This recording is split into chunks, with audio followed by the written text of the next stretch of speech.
বিপ্লব মানে জীবন দেয়া বসে থাকা নয়, সে কোনো দিন আসবে না রে, করো যদি ভয়। আপনারা সবাই কেমন আছেন? আওয়াজে মনে হচ্ছে খুব একটা ভালো নাই রংপুরবাসী। আপনারা সবাই কেমন আছেন? আলহামদুলিল্লাহ, আমিও ভালো আছি। আমাদের সবাইরে ভালো রাখেন তিনি কে?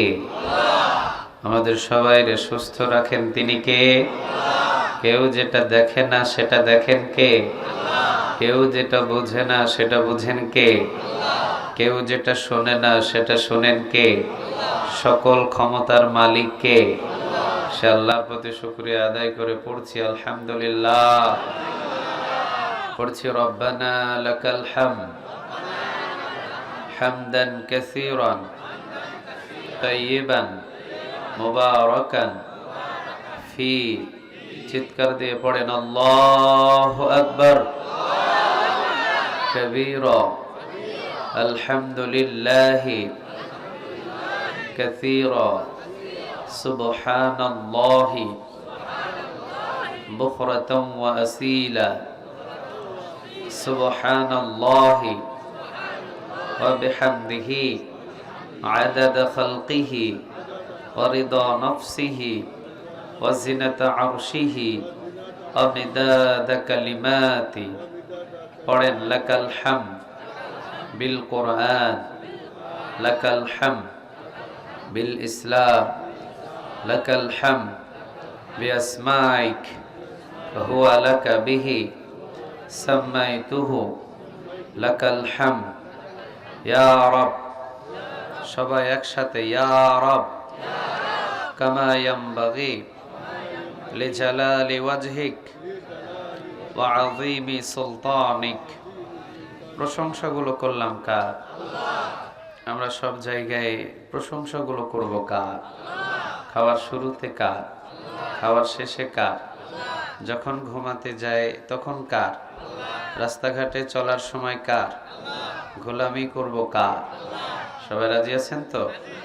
আমরা গোলামিগুলো করব কার? ওই আসমানটা গোলামি করে কার? ওই সূর্যটা গোলামি করে কার? ওই চন্দ্রটা গোলামি করে কার? সাগরের পানিগুলো গোলামি করে কার? আমাদের পুরা বডিগুলো গোলামি করে কার? আপনাদের সবার বিশ্বাস হয়? কথা বলেন, বিশ্বাস হয়? সব কিছু একজনের গোলামি করে। আওয়াজ দিয়ে বলতে হবে রংপুরবাসী, তিনি কে? আল্লাহ। ওনার কথা অনুযায়ী কোনো গাছের পাতাও নড়ানড়ি করে না। তিনি সবকিছুর মালিক। ওনার গোলামি ছাড়া আমরাও কারো গোলামি করব না ইনশাআল্লাহ। জমিন যার গোলামি করব তার, ঠিক না বে ঠিক? কারো গোলামি করার কি আমাদের সুযোগ আছে? কথা বলেন, সুযোগ আছে? নাই। জমিন যার গোলামি হবে তার, সোজা কথা। এর ভিতরে কোনো জিলাপির মতো পেঁচপুস নাই, সোজা স্ট্রেট ফরওয়ার্ড। জমিন যার গোলামি হবে তার ইনশাআল্লাহ। আল্লাহ রাব্বুল আলামিন বলছেন আফাগায়রা দীনিল্লাহি ইয়াবগুনা ওয়া লাহু আসলামা মা ফিস সামাওয়াতি ওয়াল আরদি তাওআন ওয়া কারহাও ওয়া ইলাইহি ইউরজাউন।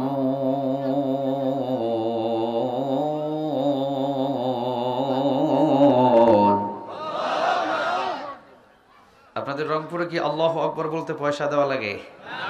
ট্যাক্স দেওয়া লাগে? আমরা তো জানি রংপুরের ভূমি কোরআনের জন্য উর্বর একটা ভূমি। বাংলাদেশ যেভাবে চিনে, রংপুর বিভাগটা সারা পৃথিবী ওইভাবে চিনে। আওয়াজ দিয়ে বলেন ঠিক না ঠিক? রংপুরবাসী ভালোভাবে জানে স্বৈরাচারীর বিরুদ্ধে লড়াই করে জীবন কিভাবে দিতে হয়, ঠিক না ঠিক? তো রংপুরের ভূমিতে আল্লাহু আকবার বলতে যদি ট্যাক্স না লাগে, তাহলে আল্লাহু আকবারের একটা ধ্বনি দিয়ে আল্লাহকে বুঝায় দেন যে আমরা রংপুরবাসী। চিৎকার দিয়ে বলেন আল্লাহু আকবার, লিল্লাহে তাকবীর, লিল্লাহে তাকবীর, নারে তাকবীর। আল্লাহ রাব্বুল আলামিন বলছেন আফাগায়রা দীনিল্লাহি ইয়াবগুনা ওয়া লাহু আসলামা মা ফিস সামাওয়াতি ওয়াল الأرض طوعا وكرها وإليه يرجعون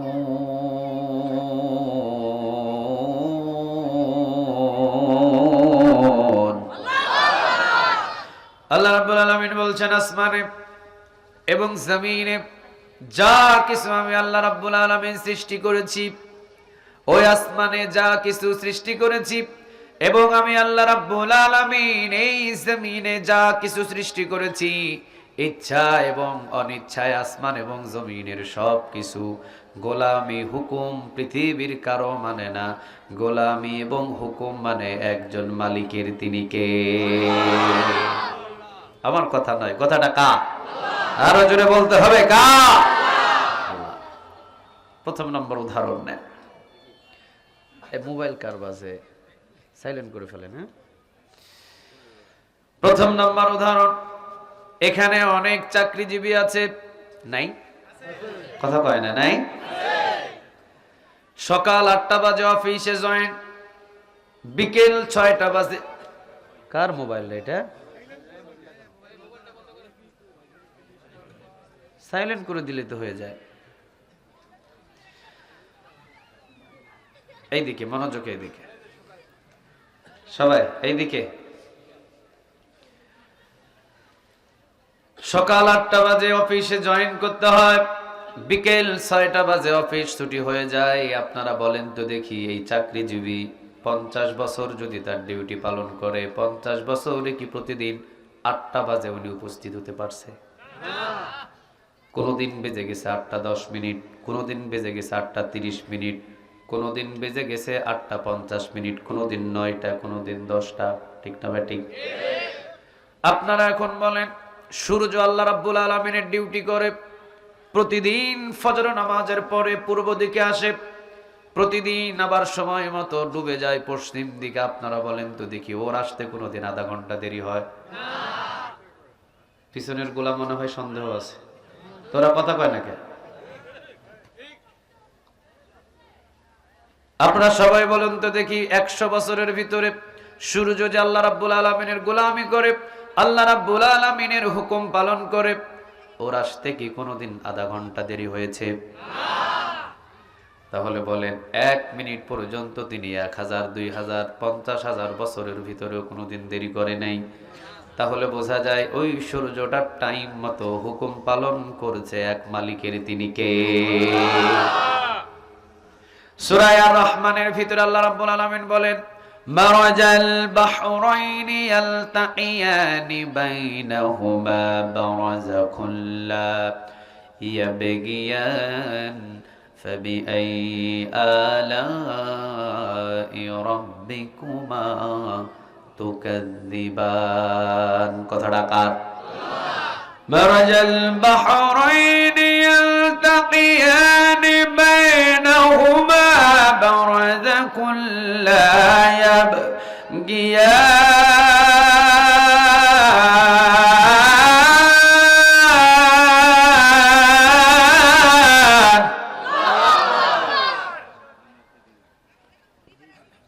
প্রথম স্টার্টের একটা কারিয়ানা টান দিয়ে দেখলাম, হবে না, গলা ভাঙে যাবে, মাইক এটা সম্ভব না। এই জন্য আমার পক্ষে আর ওইভাবে আয়াত টান দিয়ে পড়া সম্ভব না। আমি একটু টেস্ট করে দেখলাম যে পারা যাবে কিনা। আল্লাহ রাব্বুল আলামিন বললেন, মারাজাল বাহরাইনি ইয়ালতাকিয়ানি বাইনাহুমা বারাযাকুল লা ইয়াবগিয়ান ফাবিআইয়ি আলাই রাব্বিকুমা তুকাযযিবান। কথাটা কার? আল্লাহ রাব্বুল আলামিন বলছেন, বান্দারে, একই সাগরের ভিতরে আমি 2 ধরনের পানি রেখে দিয়েছি। একদিকে আমি লবণাক্ত পানি, আরেক দিকে আমি মিঠা পানি। এক সাগরের ভিতরে আমি আল্লাহ রাব্বুল আলামিন 2 ধরনের পানি রেখে দিয়েছি। এমন সাগর আমরা দেখছি কি দেখিনি? দেখেন নাই? একই সাগরের ভিতরে আমি 2 ধরনের পানি রেখে দিয়েছি, একদিকে লবণাক্ত পানি, আরেক দিকে মিঠা পানি। লবণাক্ত পানির ক্ষমতা নাই মিঠা পানির ভিতরে প্রবেশ করতে পারে, মিঠা পানির ক্ষমতা নাই লবণাক্ত পানির ভিতরে প্রবেশ করতে পারে। আল্লাহ বলছেন মাঝখানে কোনো আমি ওয়াল দিই নাই। সুবহানাল্লাহ বলেন। ওয়াল আছে? কথা বলেন না কেন? ওয়াল আছে? মাঝখানে কোনো পার্টিশনও দিই নাই। মাঝখানে আমি আল্লাহ রাব্বুল আলামিন কোনো আরসিসি করে কোনো ওয়াল টানি নাই, কোনো পার্টিশন দিই নাই। আলাদা করার জন্য আমি আল্লাহ রাব্বুল আলামিন কোনো ব্যবস্থা নিই নাই। শুধুমাত্র হুকুম দিয়েছি লবণাক্ত পানি মিঠা পানির ভিতরে যাবে না, মিঠা পানি লবণাক্ত পানির ভিতরে যাবে না। এই আমার হুকুম মতো আজও এই পানি ওই পানির ভিতরে যাইতে পারে না, এই পানি ওই পানির ভিতরে যাইতে পারে না। বলেন দুই পানি হুকুম পালন করছে, গোলামি করছে কার? সুবহানাল্লাহ বলবেন না? কথা কি বুঝতেছেন আমার? কথা কি বোঝা যাইতেছে? 3 নম্বরে উদাহরণটা নেন। আল্লাহ রাব্বুল আলামিন বলছেন বান্দারে তোর সারা শরীরের ভিতরে যতগুলো অঙ্গ আছে, যতগুলো আমি আল্লাহ রাব্বুল আলামিন এক একটা করে অঙ্গ বানিয়েছি, তোর শরীরের ভিতরে প্রত্যেকটা অঙ্গগুলো পৃথিবীর কারো গোলামি করে না। প্রতিটা শরীরের অঙ্গগুলো একজনের গোলামিতে লিপ্ত হয়ে আছে। আওয়াজ দিয়ে বলেন তিনি কে? উদাহরণ দিই। যেদিন আমরা জন্ম নিয়েছিলাম সেদিন আমাদের মাথায় চুল ছিল কি ছিল না? বলেন, কথা বলেন। ছিল? ছিল? ছিল? মাথার চুল ছিল। চোখের উপরও, চোখের পাপড়ি, মোষ, মুসও বলেছিল।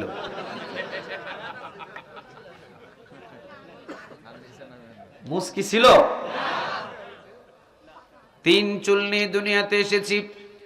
এক হলো মাথার চুল, আরেকটা হলো চোখের ভুরু, আরেকটা হলো চোখের পাপড়ি। 3 চুল নিয়ে আল্লাহ রাব্বুল আলামিন আমাদেরকে দুনিয়াতে পাঠিয়েছেন। সত্য না মিথ্যা? 3 চুল নিয়ে আল্লাহ রাব্বুল আলামিন আমাদেরকে দুনিয়াতে পাঠিয়েছেন। আল্লাহু আকবার বলেন তো দেখি। না বলতেই মাথার চুল আমাদেরকে সৌন্দর্যের জন্য দিয়েছেন তিনি কে? চোখের ভ্রু যদি আল্লাহ না দেয়, এই চোখের ভ্রু উঠানোর জন্য কোটি কোটি টাকা যদি খরচ করতে হয় খরচ করতেন একটু চোখের ভ্রু উঠানোর জন্য। কিন্তু মেডিসিন ছাড়াই যিনি চোখের ভ্রু আমাকে সাজায়া দিলেন তিনি কে? আরো জোরে বলেন তিনি কে? নজর নাই সেই মালিকের দিকে আমাদের। চোখের পাপড়িগুলো আল্লাহ রাব্বুল আলামিন সুন্দর করে দিয়ে দিলেন। আল্লাহ রাব্বুল আলামিন বলেন বান্দারে মাথার চুল, চোখের ভুরু, কান খাড়া করে শুনেন, মাথার চুল, চোখের ভুরু, চোখের পাপড়ি একই দিনে একই সাথে একই ভাবে আমি আল্লাহ রাব্বুল আলামিন দিয়ে তোকে মায়ের গর্ভ থেকে বাহির করলাম। ঠিক না ভাই? ঠিক। আচ্ছা আপনারা বলেন তো দেখি, মাথার চুল কাটার জন্য এ পর্যন্ত কে কতবার সেলুন দোকানে গেছেন? কোনো হিসাব আছে? হুজুর আপনার হিসাব আছে? আপনার হিসাব আছে? মাথার চুল কাটার জন্য কতবার সেলুন দোকানে গেছেন? আপনাদের কারো আছে? চোখের ভুরু কাটার জন্য কয়দিন গেছেন? চোখের পাপড়ি কাটার জন্য কয়দিন গেছেন?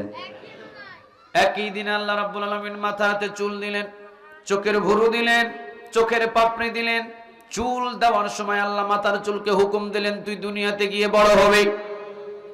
বড় হওয়া শুরু হলো। আল্লাহ রাব্বুল আলামিন বললেন চোখের ভুরু, চোখের পাপড়ি তোরা দুনিয়াতে গিয়ে বড় হতে পারবি না। একই দিনে আসলো, বড় হওয়ার সাহস পেল না। এবার বলেন আমাদের শরীরের ভিতরে এই 3টা চুল, অঙ্গগুলো, চুলগুলো হুকুম মানছে কার? এখন আল্লাহ বলছেন, এখন আল্লাহ রাব্বুল আলামিন বলছেন ওয়ামা খালাকতুল জিন্না ওয়াল ইনসা ইল্লা লিয়াবুদুন। আমার গোলামি, আমার হুকুম পালন করার জন্যই আমি তোমাকে বানিয়েছি। চিৎকার দিয়ে বলেন ঠিক না ঠিক? হুকুম মানতে হবে কার? আরো জোরে বলেন কার? আল্লাহ আরেক জায়গায় বলছেন ইনিল হুকমু ইল্লা লিল্লাহ। আমার যদি হুকুম মানো তাহলে সৃষ্টি যার, এই জমিনে হুকুম চলবে তার। কারো বাবার হুকুম চলতে পারে না, কারো মেয়ের হুকুম চলতে পারে না, কারো স্বামীর হুকুম চলতে পারে না, কারো স্ত্রীর হুকুম চলতে পারে না। জমিন চার, হুকুম চলবে তার।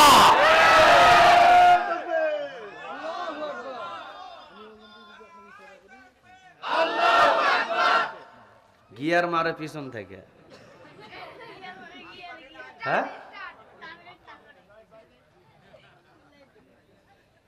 বোঝা গেছে সব হে এলাকায় মাহফিল করতে আইছি, লোক সব হেগুলা, সব হলো ইন্ডিয়া দাদাদের সাথে সম্পর্ক। হিন্দু তাকবীরের বিরোধিতা করবে, নাস্তিক আল্লাহর তাকবীরের বিরোধিতা করবে, খ্রিস্টান আল্লাহর তাকবীরের বিরোধিতা করবে, ইসকন্দের দালালরা লিল্লাহে তাকবীরের বিরোধিতা করবে। কোন মুসলমান দাবি করে যদি কেউ আল্লাহু আকবার তাকবীরের বিরোধিতা করে, বুঝে নেবেন সে মুসলমান নয়। তাহলে আপনারা তাকবীর দিতে পারলেন না কেন? বোঝা যায় হিন্দুদের সাথে আপনাদের সম্পর্ক বেশি, দাদাদের সাথে সম্পর্ক বেশি। লিল্লাহে তাকবীর, এই আওয়াজ না, আওয়াজ বাড়াতে হবে। লিল্লাহে তাকবীর, লিল্লাহে তাকবীর, নারে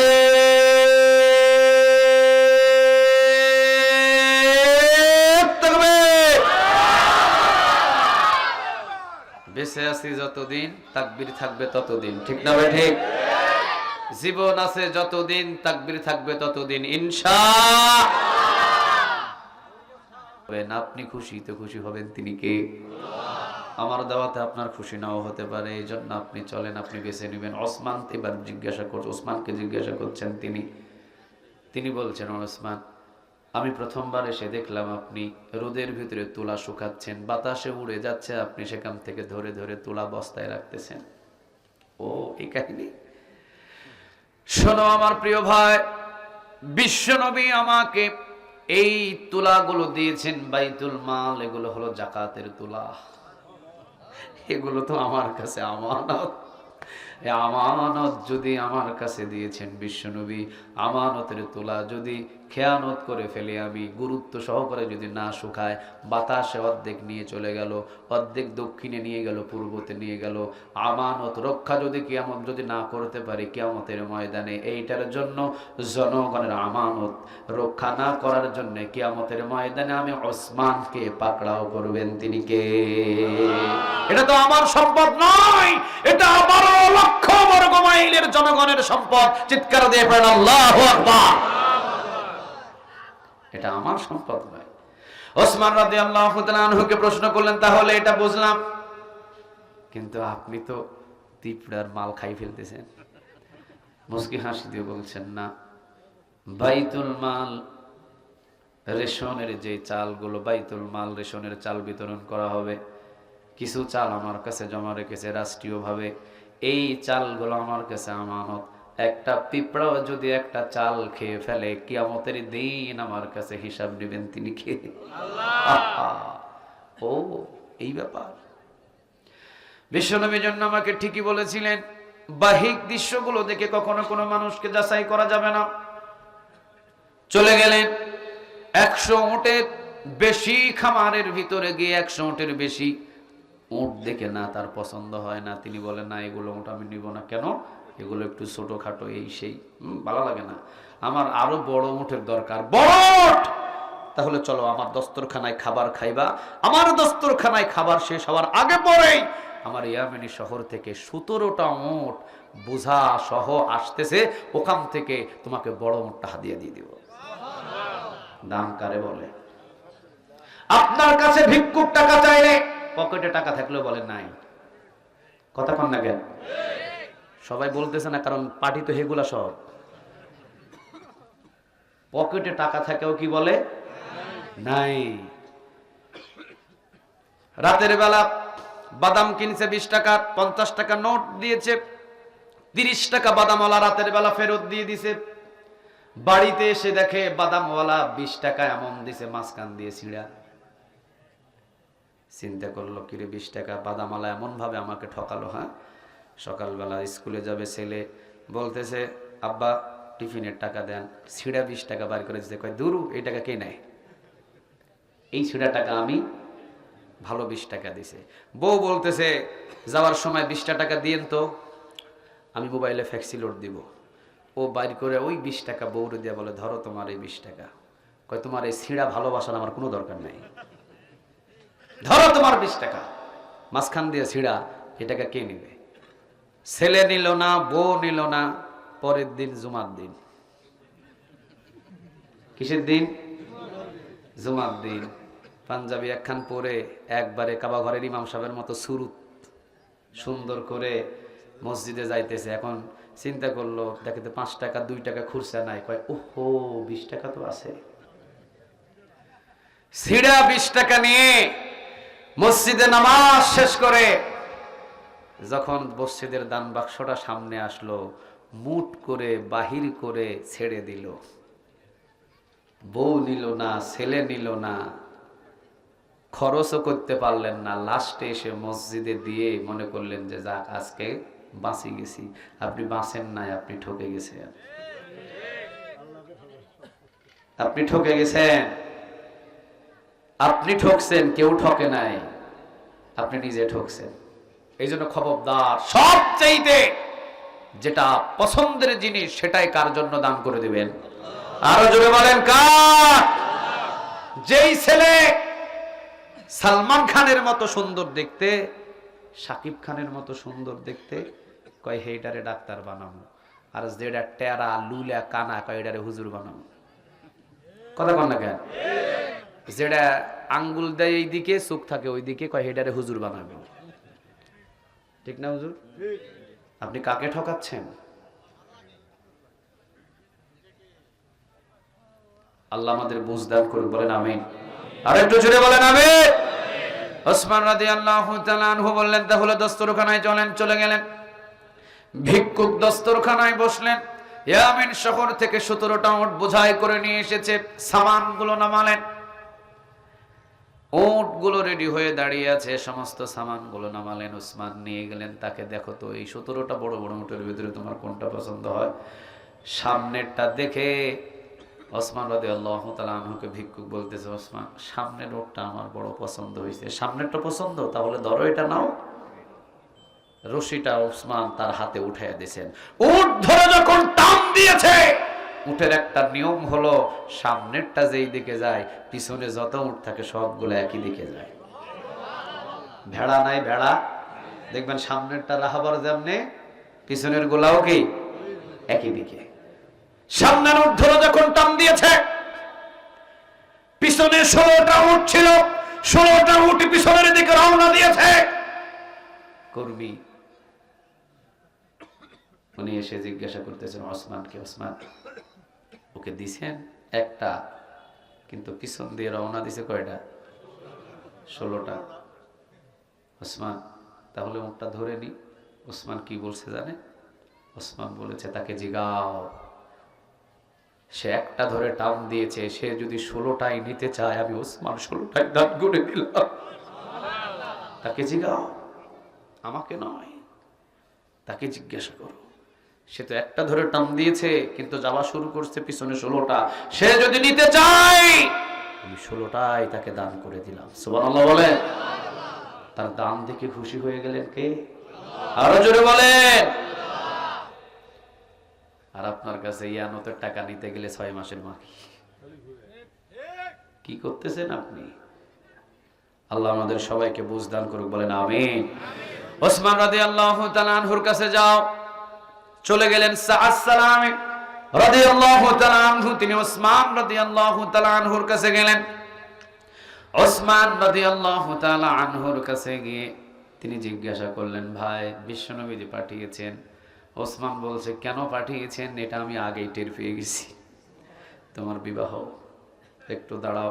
মহরানার টাকা এনে 400 দিরহাম এনে এক পকেটে ঢুকাইয়া দিলেন। চলে গেলেন। পিছন থেকে ডাক দিলেন, ওসমান মহরানার টাকা দিলাম, কিন্তু মার্কেটের টাকা তো দিই নাই। আর পকেটে এনে আরো 400 দিরহাম দিয়ে বললেন, এটা আপনার মার্কেট করার টাকা।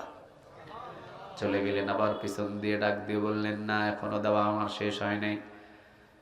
মহরানার টাকা দিলাম, মার্কেট শাড়ি কাপড় কেনার টাকা দিলাম, কিন্তু 1 মাস বসে বসে খাবার যতগুলো খরচ হয়, নতুন বিবিকে নিয়ে পরিপূর্ণ 1 মাসের খরচ আমি ওসমান তোমাকে দান করে দিলাম।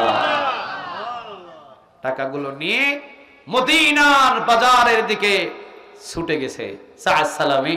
এবারে শাড়ি কিনছে, জুতা কিনছে, আসকার কিনছে, সালোয়ার কামিজ, সব পাঞ্জাবি সবকিছু নিয়ে, বাজার সদাই নিয়ে হাতের ভিতরে নিয়ে ব্যাগ চাচ্ছে, ইন দ্য মিন টাইম জিহাদ ফি সাবিলিল্লাহ। অ্যানাউন্সমেন্ট কানের ভিতরে এসে আওয়াজ দিয়েছে, জিহাদ ফি সাবিলিল্লাহ। কার জন্য জিহাদ? আরো জোরে বলেন কার? বিশ্বনবী জিহাদের ডাক দিয়েছে। যাই যেখানে যে পরিস্থিতিতে আছো, জিহাদের ময়দানে ঝাঁপিয়ে পড়ো, জিহাদের ময়দানে ঝাঁপিয়ে পড়ো। 50 বছর নামাজ পড়ার পর হিসাব করে জান্নাতে যাবে, রোজা রাখার পর জান্নাতে যাবে, দান এবং সাদাকা করার পর এরপরে তোমরা জান্নাতে যাবে। আর জিহাদের ময়দানে যদি যুদ্ধ করে জীবন দিয়ে দাও, হাসতে হাসতে জান্নাতে যাবে। সাআদ সালামী রাদিয়াল্লাহু তাআলা আনহু চিন্তা করলেন, বিবাহ তো করতেছি ঈমানটাকে পরিপূর্ণ করার জন্য, বিবাহ করব, সংসার করব, আমল করব, এরপরে জান্নাতে যাব। জান্নাতে যেতে বহু দেরি হয়ে যাবে, এত দেরি আমার টাইম নাই। বিয়ে করব, সংসার করব, ঈমান পাকা করব, এরপরে জান্নাতে যাব, বহু দেরি। জীবন জিহাদের ময়দানে দিব আর আমি হাসতে হাসতে জান্নাতে চলে যাব। তাহলে আমি কেন দেরি করব? দোকানদারকে কানে কানে ডাক দিয়ে বললেন, দোকানদার এদিকে আসেন, এই যে বাজারগুলো দিয়েছেন, এই বিবাহের সকল বাজারগুলো ফেরত নেন, আর যুদ্ধের পোশাক, যুদ্ধের জন্য একটা তরবারি, যুদ্ধের জন্য একটা ঢাল আর একটা ঘোড়া আমাকে দিয়ে দেন। কোন যুবকটা যাবে? কোন যুবকটা যাবে? ইসলাম তোমার কাছে হাসি মুখে আসে নাই, ইসলাম তোমার কাছে হাসি মুখে আসে নাই। হাজার হাজার জীবনের বিনিময়ে আমরা আজকে ইসলামটা কাছে পেয়েছি। এত সহজে ইসলাম আসে না। আজকে তোমার মাহফিল হয় কোরআনের এখানে, আর তুমি কত বড় আহম্মক, কত বড় বেঈমান যে তুমি দোকানে বসে আড্ডা দিতে চাও। তোমার মতো এত বড় আহম্মক, এত বড় বেঈমান এই এলাকাতে আমি আর দেখলাম না। ঠিক না বে ঠিক? কোরআন বড় না দোকান বড়? কোরআন বড় না দোকান বড়? কোরআন বড় না বন্ধু বান্ধবের আড্ডা বড়? কোরআন বড় না দোকানে ব্যবসা করা বড়? আয়োজন করছে মাহফিলের, আর তুমি ওখানে বন্ধু বান্ধবের আড্ডায় বসে রইছো। কয়দিন? কয়দিন?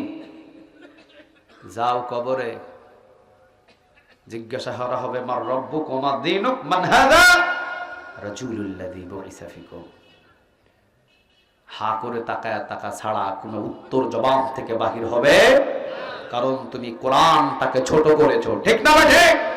আর যারা কোরআনটাকে বড় মনে করেছে, কোরআন দিয়ে জীবন গঠন করেছে, মার রব্বুক ওয়া মা দীনুক মান হাযা রাজুলুল্লাযী বুইসা ফিকুম, কবরে প্রশ্ন হবে, তার তো ঘুম ভাঙবেই না। কোরআন মাথার কাছে গিয়ে বলবে, যত প্রশ্ন আমি কোরআনকে করো, ওকে আজকে প্রশ্ন করা যাবে না। কেন? কারণ বাংলার জমিন নয়, সারা পৃথিবীতে এই আল্লাহর গোলাম কোরআন মানতে গিয়ে 17 বছর নিজের ঘরে নিরাপদে ঘুমাতে পারে নাই। প্রতিদিন পুলিশ পাঠাইছে ধরার জন্য। কথা কন না কেন আপনারা? যারা কোরআনের আন্দোলন করেছে, যারা কোরআনের কর্মী ছিল, যারা কোরআনের দাওয়াতি কাজ করেছে, এই অপরাধে 17টা বছর নিজের ঘরে নির্মম ভাবে নিজের ঘরে বিশ্বাস করে ঘুমাতে দেয় না। প্রতি রাতে গিয়ে হামলা দিছে। আরে থামো, তোমার রংপুরে তাকবীরের কোনো জোশ নাই। আজাড়া তাকবীর দেয়, তাকবীর দিলে চলো চট্টগ্রামে, তাকবীর দিলে চলো চট্টগ্রামে, দেখবা 50 জন যদি খালি যুবক বসে থাকে, মনে হবে যে 50,000 যুবক একসাথে তাকবীর দিচ্ছে। ওইদিকে তাকবীর দেয় আর এইদিকে ঘুম পাড়ে। ওইদিকে তাকবীর দেয়, এইদিকে আবার মাথা তুলে তাকায় দেখে কি হইতেছে, মায়ের আসতেছে নাকি, তাহলে পালাবে আগেই, এই জন্য এমনি মাথা তুলে।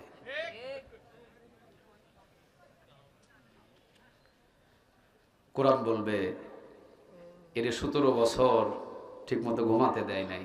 দুনিয়াতে আমি কোরআন মানছে বিলা বাংলাদেশেই থাকতে দেয় নাই, মালয়েশিয়া 5 বছর থাকতে হয়েছে। কোরআনের দাওয়াতি কাজ করেছে বিধায় 50 বছর কোরআনের দাওয়াতি কাজ করার পরে 13 বছর 4 দেয়ালে জালিমদের কারাগারে বন্দী রাখা হয়েছে। আর কত কষ্ট দিবা এই গোলামটারে, আর কত কত প্রশ্ন আছে তুমি আমারে করো, আমি কোরআন তোমার সব প্রশ্নের উত্তর দিয়ে দিচ্ছি। আল্লাহর কাছে ফরিয়াদ হবে, আল্লাহ বলবেন কোরআন যার পক্ষ নেয় তাকে কোনো প্রশ্নের প্রয়োজন নাই। আজকে আপনি কই আছেন? ওই দোকানে থাকেন, থাকেন ওই দোকানে, থাকেন ওই বাজারে, থাকেন ওই দোকানে। আগামীকালও দোকান খুঁজে পাওয়া যাবে, আগামীকালও বাসা বাড়িতে ব্যস্ততা থাকবে, আগামীকাল এই কোরআনের মাহফিলটা থাকবে না। কিন্তু অপমান যে মাহফিলকে করছেন এটার জবাব আপনাকে আল্লাহর দরবারে দিতে হবে। নফল ইবাদত মাহফিলে না আসলে কোনো ক্ষতি ছিল না, আসার পরে যদি বেয়াদবি করেন সেটার হিসাব আল্লাহর কাছে দিতে হবে। মসজিদে নফল ইবাদতের জন্য প্রবেশ না করলেও ক্ষতি নাই, কিন্তু নফল ইবাদতের জন্য মসজিদে প্রবেশ করে যদি মসজিদে প্রস্রাব করে দেন, বেয়াদবির করার জন্য হিসাব নেবেন তিনি কে? নফল ইবাদত মাহফিলে এসে আলোচনা শোনা, না আসলে তেমন কোনো ক্ষতি হতো না, কিন্তু আসার পরে যদি না বসেন কিয়ামতের ময়দানে কোরআন আপনার বিরুদ্ধে দাঁড়িয়ে নালিশ দিবে। ঠিক না ঠিক? কোন কথা বলছিলাম? জিহাদ ফি সাবিলিল্লাহ। দিয়ে দাও আমাকে তাহলে ঘোড়া। দোকানদার তো তাকিয়ে আছেন চেহারার দিকে, ঘোড়া দিলেন, তরবারি দিলেন, ঢাল দিলেন, যুদ্ধের পোশাক দিলেন। এবার বললেন আমাকে একটা ওড়না দাও। ওড়না কি? এটার নাম যেমন মাফলার, এটাকে ওড়নাও বানানো যাবে। ওড়না বানানো যাবে না? এইরকম ওড়না বা এরকম একটা কাপড় চাইলেন তিনি। বললেন যে কাপড় দিয়ে কি হবে?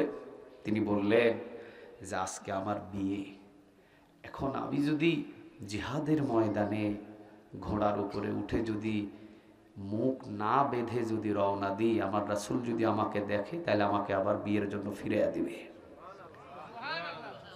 এই জন্য আমি মুখ বেঁধে আমি সাহাবীর ভিতরে ঢুকে পড়বো, জিহাদের ময়দানে রওনা দেব, যাতে কেউ আমাকে না চিনতে পারে। সুবহানাল্লাহ। আর যদি আমি জিহাদের ময়দানে রওনা দিই, রাসূল যদি আমার চেহারা দেখে চিনে ফেলে, আমার রাসূল বলবে এই সালামে তুমি যাও, সুন্দরী রমণী তোমার জন্য অপেক্ষমান, তোমার বিয়ে তো হবে, তুমি সেখানে রওনা দাও, আমাকে পাঠায় দিবে।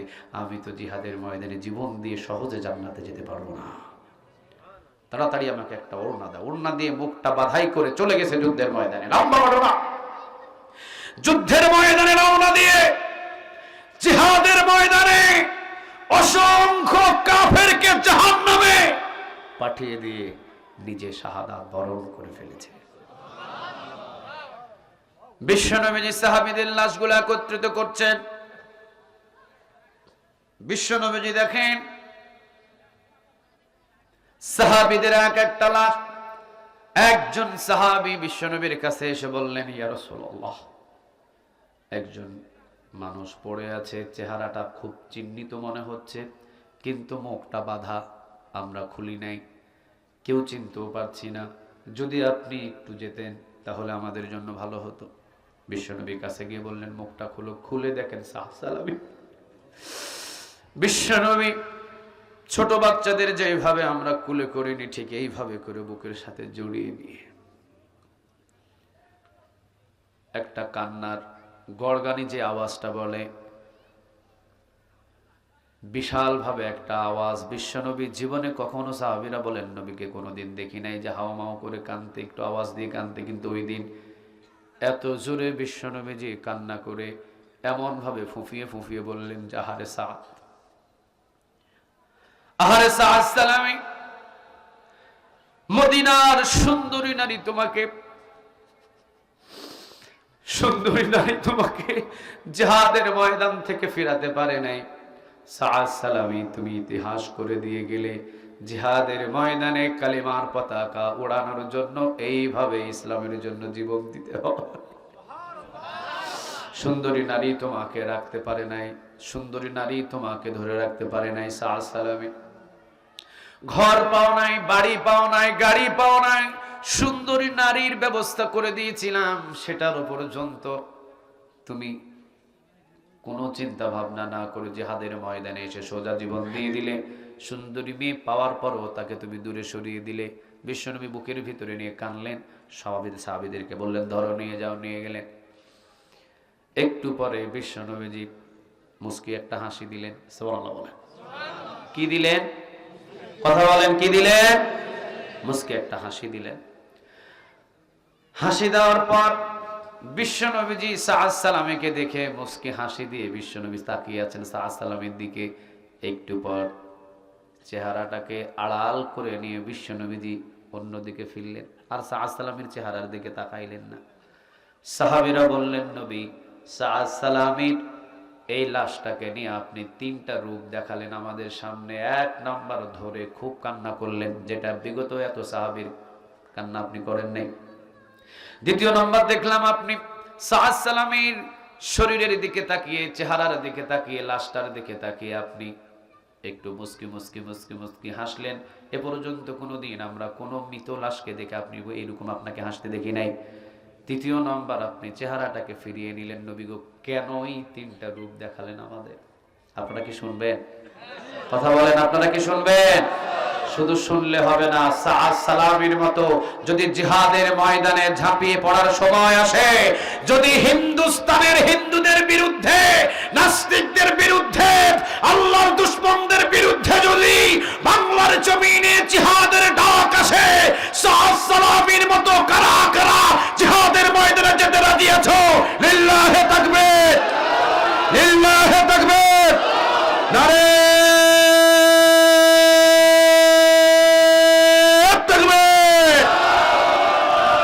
আল্লাহ হাতগুলোকে কবুল করো। আর একটু জোরে বলেন আমিন। বিশ্বনবী এবার বললেন সাআদ সালামী রাদিয়াল্লাহু তাআলা আনহু, প্রথম নম্বরে যখন আমি তাকে ধরে কান্না করলাম, এই জন্য কান্না করলাম যে আমার সাআদ ঈমান আনার জন্য ঘর বাড়ি জায়গা জমি সবকিছু ছেড়ে দিয়েছে। বিবাহের জন্য ওসমানের পক্ষ থেকে টাকার ব্যবস্থা হলো, সবকিছুর ব্যবস্থা হলো, কিন্তু আমার সাআদ সালামী সুন্দরী মদিনার ভিতরে শ্রেষ্ঠ নারী, তাকে ধরে রাখতে পারলো না। জিহাদের ময়দানে হাসতে হাসতে এসে জীবন দিল। আমি দেখতে পাবো এই জন্য মুখটা বেঁধে এসেছে, আমি চিনতে পারবো এই জন্য মুখটা বেঁধে এসেছে। জিহাদের ময়দানে জীবন দেওয়ার জন্য এতটা যে আগ্রহ আমার সাআদ সালামীর, এই কষ্ট, এতটা আগ্রহ, এটা দেখে আমি খুশিতে খুব হাওমাও করে কেঁদেছিলাম, সেটা দুঃখের কথা ছিল না। আহারে সাআদ। দ্বিতীয় নম্বর, নবী আপনি মুস্কি হাসলেন কেন? বিশ্বনবীজি বললেন, আমি যখন সাআদ সালামীকে তোমাদের হাতে উঠিয়ে দিয়ে লাশের সারিতে রাখতে বললাম, তোমরা রেখে যখন চলে আসলে, আমি দেখতে পেলাম সাআদ সালামীর কাছে এমন একটাও তার হুর বাদ নাই, গিলমান বাদ নাই। সমস্ত হুর, সমস্ত গিলমান এসেছেন সাআদ সালামীকে রিসিভ করার জন্য। আমি তো বিশ্বনবী, আমার নজর তোমাদের মতো নজর নয়, আমার নজর আলাদা। আমি দেখলাম একটা কোনো হুর, একটা কোনো গিলমান বাদ যায় নাই, সবাই এসেছে সাআদ সালামীকে রিসিভ করার জন্য। কেউ ঠোঁটের উপরে চুমা দেয়, কেউ গালের উপরে চুমা দেয়, কেউ কপালের উপরে চুমা দেয়, কেউ বুকের উপরে চুমা দেয়, কেউ আঙ্গুলে চুমা দেয়। প্রতিটা হুর গিলমানগুলো সাআদ সালামীকে প্রতি শরীরের প্রতিটা অঙ্গ জায়গায় জড়িয়ে ধরে চুমা দেয়। কেউ শরীরের উপরে ডালাম দেয়, কেউ সাআদ সালামী রাদিয়াল্লাহু তাআলা আনহুকে পিছন থেকে জড়িয়ে ধরে, আরেকজন সরিয়ে দিয়ে আরেকজন জড়িয়ে ধরে, আরেকজন গিয়ে কপালের উপরে চুমা করে। এমন সবাই সাআদ সালামের হুর গিলমানগুলো যখন তাকে আদর যত্ন করতেছে, একটু আদর যত্ন একজন হুর বেশি যখন করা শুরু করেছে, আর একজন এসে তাকে সরিয়ে দিচ্ছে, আর একজন করছে। এই যে টানা হিসরা একজন সাআদকে নিয়ে যখন শুরু করেছে তারা, একজন হুরের যখন কাপড়টা একটু টাকনুর উপরে উঠে গেছে, আমি তো নবী, হুরদের তাকাদর সোহাগ যত্ন এবং মহাব্বত দেখে আমি মুস্কি মুস্কি হাসছিলাম। তৃতীয় নম্বর যে তোমরা বলেছো চোখটাকে কেন ফিরিয়ে নিলেন নবী? চোখটা ফিরিয়ে নিয়েছে ওই সময় যখন টানাটানি করতে গিয়ে একজন হুরের টাকনুর উপর বরাবর যখন কাপড়টা বাহির উঠে চলে আসছে, আমি নবী বড় লজ্জা পেয়ে গেছি। লজ্জা পেয়ে আমি নবী মুখটাকে আড়াল করে নিয়েছি। সুবহানাল্লাহ বলবেন না? সাআদ সালামি বুঝিয়ে দিলেন ইসলামের জন্য এইভাবে জীবনটা কুরবান দিতে হয়। এই জন্য আল্লাহ রাব্বুল আলামিন বলেন আফাগায়রা দীনিল্লাহি ইয়াবগুনা ওয়া লাহু আসলামা মা ফিস সামাওয়াতি ওয়াল আরদি তাওআন ওয়া কারহান ওয়া ইলাইহি ইউরজাউন। আসমানে এবং জমিনে যা কিছু আছে সব কিছু টাইম মতো হুকুম মানছে কার? যদি জিহাদের ময়দানে কোনোদিন ডাক পড়ে সেই হুকুম পালন করব। যদি মিছিলের ডাক পড়ে মিছিলের হুকুম পালন করব। যদি মসজিদে আযানের ডাক পড়ে মসজিদের সামনের কাতারের মুসল্লি হয়ে আল্লাহর হুকুম পালন করব ইনশাআল্লাহ। আর জোরে বলেন ইনশাআল্লাহ। আর যদি ইনিল হুকমু ইল্লা লিল্লাহ, সৃষ্টিচার হুকুম মানতে হবে তার, সৃষ্টিচার আইন চলবে তার। যদি নামাজ পড়া হুকুম হয়, যদি সিজদা করা হুকুম হয়, তবে কোরআনের রাজ কায়েম করাও আল্লাহর বড় একটা হুকুম। এটাও পালন করব ইনশাআল্লাহ। আরো জোরে বলেন ইনশাআল্লাহ। আল্লাহ রাব্বুল আলামিন ছোট্ট একটা আয়াত থেকে আমরা যতটুকু আলোচনা বুঝলাম, হুকুম পৃথিবীর কারো পালন করব না, আইন পৃথিবীর কারো মানব না, 16 আনা আইন মানব কার? যত পৃথিবীর সব কিছু, সাগরের পানি থেকে, সূর্য থেকে, মাথার চুল থেকে, অলিঙ্গল সবকিছু আল্লাহ সুবহানাহু ওয়া তাআলার যত হুকুম পালন করছে, আমরাও প্রত্যেকেই আল্লাহ সুবহানাহু ওয়া তাআলার হুকুম পালন করব ইনশাআল্লাহ। জিহাদের ময়দানের যখন ডাক পড়বে পিছন দিকে ভেগে যাবেন? কথা বলেন না কেন? ভেগে যাবে? খবরদার, আল্লাহর যখন প্রয়োজন হবে তখন আপনাকে ডাক দিবে, কিন্তু ভেগে গেলে হবেন মুনাফিক, জিহাদের ময়দানে ঝাঁপিয়ে পড়লেন হবেন সাআদ সালামি। ঠিক না ভাই? ঠিক। আল্লাহ যেন আমাদের সবাইকে কবুল করে, বলেন আমিন।